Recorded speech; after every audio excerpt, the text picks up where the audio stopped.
The sound of a lap belt and shoulder harness being buckled is a good sound. The sound of a wise and safe pilot doing his or her job. Pilots who rigorously use their restraint systems are the same pilots who understand flight safety and who are willing to spend a little extra effort toward ensuring that each flight ends satisfactorily and safely. The Federal Aviation Administration has begun a major program to improve aviation safety. One goal of this program, called Safer Skies, is to achieve a dramatic reduction in general aviation fatalities over a 10-year period. Our efforts to improve general aviation safety are coordinated through a Department of Transportation initiative known as One DOT. Here we attempt to bring the resources of different DOT elements into a cohesive and integrated system, addressing the nation's transportation issues. General aviation is especially important. You own the most airplanes, have the most flying hours, and carry many passengers. Unfortunately, you also have the greatest number of accidents. Studies have shown that many of the general aviation fatal accidents should be survivable. For this reason, a key topic in Safer Skies is survivability. First, we want to prevent accidents. But if one occurs, we want to do all we can to ensure that it is, in fact, survivable. Your shoulder harness and seat belts can help assure your safety in case the unthinkable happens. The Aviation Safety Program is considering a number of paths toward our goal of a significant reduction in fatalities in 10 years. The issue of accident survivability is quite promising. When an airplane is involved in an accident, many times the airplane contacts the surface at a relatively flat angle. In such a case, the kinetic energy of the airplane may be dissipated gradually as it contacts small objects, such as trees, and slides across the ground. If the cabin area remains reasonably intact, and this is frequently the case, the accident is deemed survivable. In other words, with proper protection from what are termed secondary impacts within the cabin, accident victims should remain alive and suffer only minor injuries at most. Unfortunately, this is not always the case. Many times, apparently survivable accidents have one or more fatalities. A study of accidents occurring in Alaska over a 10-year period found that for accidents in which the airplane was not completely destroyed and which allowed for the potential of survivors, only 22% of the people on board actually survived. This statistic certainly suggests a topic for study and possibly a dramatic reduction in fatalities. General aviation is being called upon to shoulder much of the load in our march toward improved aviation safety. This comes even though we recognize that each year general aviation continues to become more safety conscious and improves its safety record. The commendable improvement you see here was helped by increased attention to operational procedures, such as runway incursions and use of uncontrolled airports. Now we are turning to flight protection. We don't want to see a single general aviation pilot become a fatality if improved design or use of protective equipment might save that pilot. A most important item of protective equipment for general aviation pilots and passengers is the restraint system, the combination lap belt and shoulder harness. Since lap belts are used routinely by essentially every pilot, what we are really talking about is the shoulder harness. Use of the shoulder harness should be routine for every pilot and each crew member or passenger in every general aviation airplane. If the shoulder harness is there, use it. If the airplane does not have shoulder harnesses, have them installed. Any program that attempts to change the behavior of people should make a real case that the change will be worthwhile. In the case of shoulder harness use, compelling evidence of benefit comes from a number of examples, ranging from the many lives saved in mishaps involving the family automobile to those saved in both military and commercial aviation accidents. The flight of United Flight 232 is a most dramatic illustration of just what proper restraint can do. Sioux City got a emergency for you. All right. I got a United aircraft coming in, lost number 2 engine, having a hard time controlling the aircraft right now. He's at a 29,000 right now and descending to Sioux City right now. He's east of your VOR, but he wants equipment standing by right now. Radar contact. Okay, so you know we have almost no controllability. Very little elevator and almost no aileron. We're controlling the turns by power. I don't think we can turn right, or I think we can only make left turns. Well, we're starting a little bit of a left turn right now. I mean, we can only turn right, we can't turn left. I have serious doubts about making the airport. Have you got someplace near there that we might be able to ditch? Unless we get control of this airplane, we're going to put it down wherever it happens to be. 232, we're going to try to put it in Sioux City. United 232, have you understand you're going to try to make it into Sioux City? There's no airports out that way that can accommodate you, sir. Okay, we'll head for Sioux City. We got a little bit of control back now. Yeah, 232, we're going to have to continue one more right turn. We've got the elevators pretty much under control within 300 or 400 feet, but we still can't do much of this turn. 232 Heavy, Roger. Understand you do have the elevators possibly under control. We'd be able to hold altitude. Negative. We don't have it.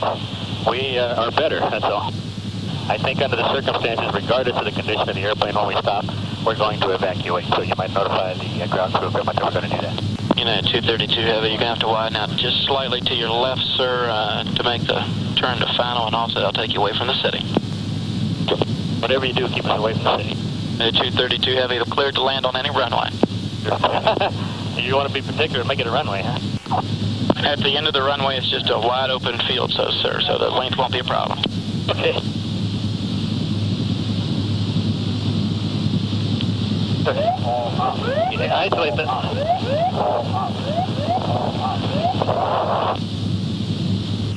Plane of 19, he's coming down real fast down the south end. Okay, all right, stand by. There, he's on fire. Down.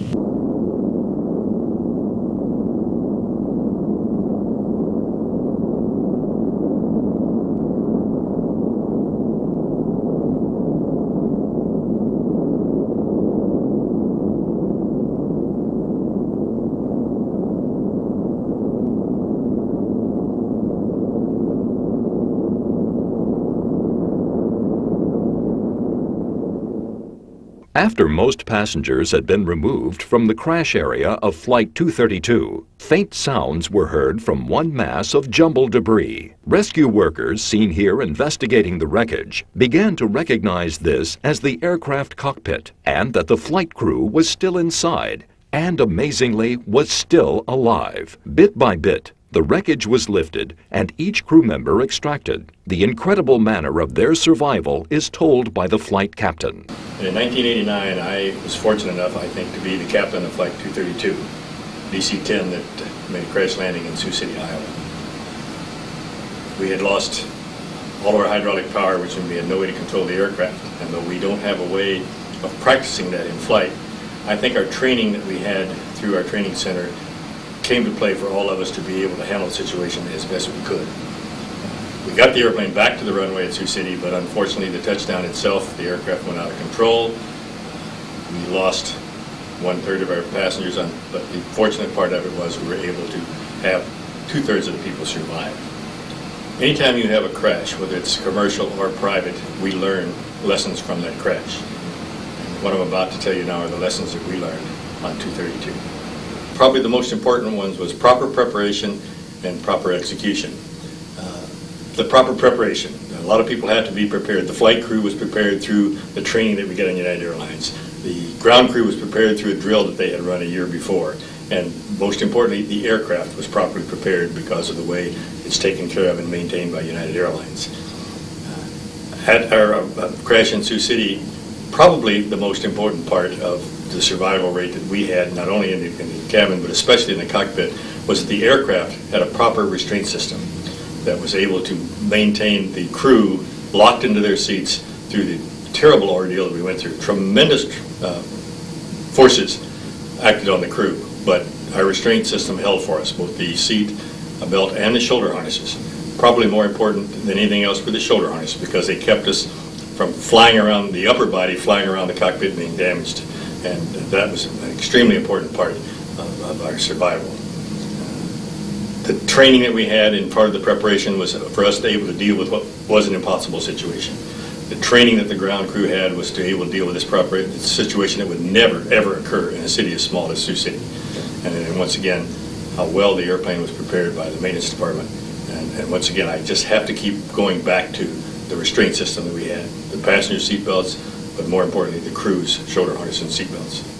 Good restraint systems are just as important in smaller aircraft as they are in jumbo jets. In 1978, Parts 23 and 91 of the Federal Aviation Regulations were amended to require that all small airplanes built after July 1978 have shoulder harnesses for each front seat. Later, the requirement was expanded to cover all seats in small aircraft. However, these amendments did not require retrofit of aircraft manufactured before 1978. Such aircraft, and there are many thousands flying today, only have shoulder harnesses if their owners decided at some point to have them installed. However, just having shoulder harnesses is not enough. They must be used. The National Transportation Safety Board, in a 1985 report, reviewed the safety record of general aviation. In this study, they examined shoulder harness use in 535 accidents that were deemed potentially survivable. NTSB results show that shoulder harnesses were installed in 40% of the accident aircraft, where the shoulder harness was available and use could be determined. Only 40% of the crew members were wearing them. Combining these data indicates that only 16% of these general aviation front seat occupants were wearing shoulder harnesses at the time of the accident.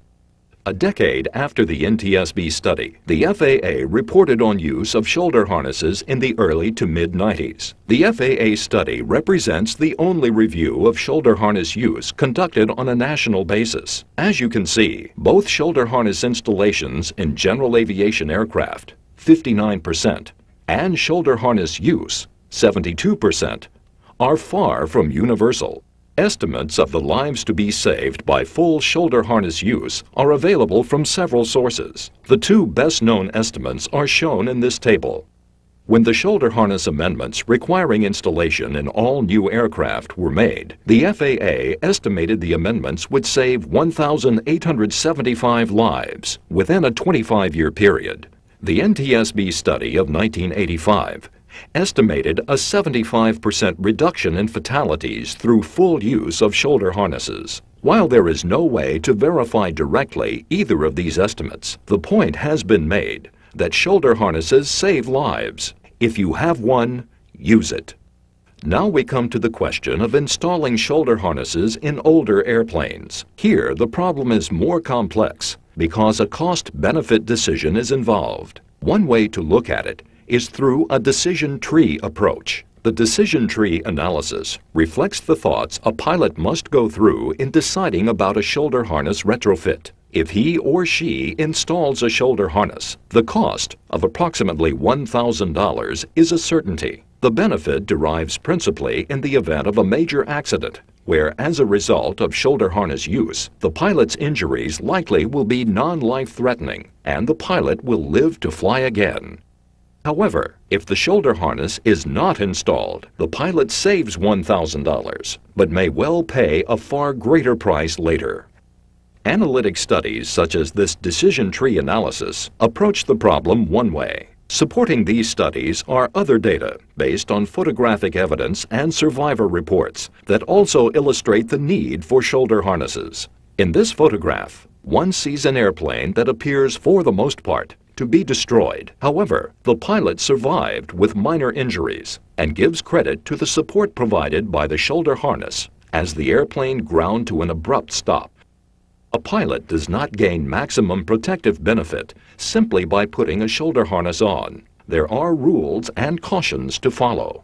First, the shoulder harness should be worn throughout the flight to the extent feasible. If you need to reach for a distant control or a map in the back seat, unhook the harness while you reach, and then rehook it as soon as your attention returns to front seat matters. Never say to yourself, "I'll hook the harness again when we start our descent." Many things can take your attention away from the harness well before you begin to descend. Forgetfulness can be the bane of human activity. If something happens that requires a descent more rapid than planned, Then is not the time to hunt for the shoulder harness. These are not idle words. More than one fatality has been recovered with the shoulder harness lying unused and immediately beside the victim. If your reason for removing your shoulder harness during flight is that it restricts movement or is uncomfortable and your shoulder harness is the fixed length strap, consider the words of advice of this pilot. When you fly a plane, you should be able to reach for controls and radio knobs and switches. And with seat belts, sometimes it can be restrictive. But with inertia real seat belts like this, it's easy to reach for controls, switches, and knobs. For your shoulder harness to provide optimum protection, it must be in good condition. It is very important for you and the maintenance technician you work with to inspect the entire harness assembly at regular intervals. Frayed sections, such as shown here, reduce the holding power of the harness and, consequently, its protective benefit.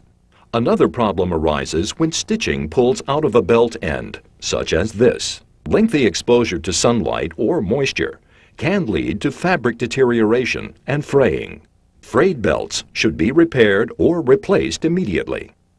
As we noted, if your airplane was manufactured before 1978, it may not have shoulder harnesses. In this case, you certainly should consider having shoulder harness assemblies installed as soon as possible. For the benefit you gain, cost will be quite reasonable. In many instances, both front seats can have shoulder harnesses installed for less than $1,000. This is one of the best investments you can make. This aircraft is a Champion 7EC. It was built in 1957. When I purchased this aircraft last year, I had installed some improvements. A radio, a transponder, a handheld GPS, and the most important improvement, shoulder harnesses. How do these lessons apply to general aviation? First of all, the restraint system. You must have a proper restraint system in your airplane. If you have a problem with your airplane, you must fly it to the ground, put it on the ground under controlled situations. In other words, ditch your airplane, don't crash it. Fly it till it actually stops. And then have your restraint system installed and use it. A shoulder harness or a seat belt not being used is absolutely of no use to you. It's even like the saying that the two things that are most useless to a pilot is the air above him and the ground behind him, or the runway behind him. You can add a third thing too, and that is the unfastened shoulder harness. We survived 232 because of a good restraint system. Wouldn't you like to be able to survive something that you went through too? If you need guidance as to how to go about arranging a retrofit for your particular airplane, please visit the FAA Aviation Safety Program website at the following address. Information provided here should lead you to one or more suppliers who can offer a solution, either an off-the-shelf kit, complete with STC and installation instructions, or a TSO'd assembly with guidance regarding field approval requirements. If you cannot find what you need via the website or do not have internet access, your fixed base operator should be able to provide assistance. We want every flight to be as successful as this one, and we want you to enjoy your flights for a long time. So, buckle up and keep flying.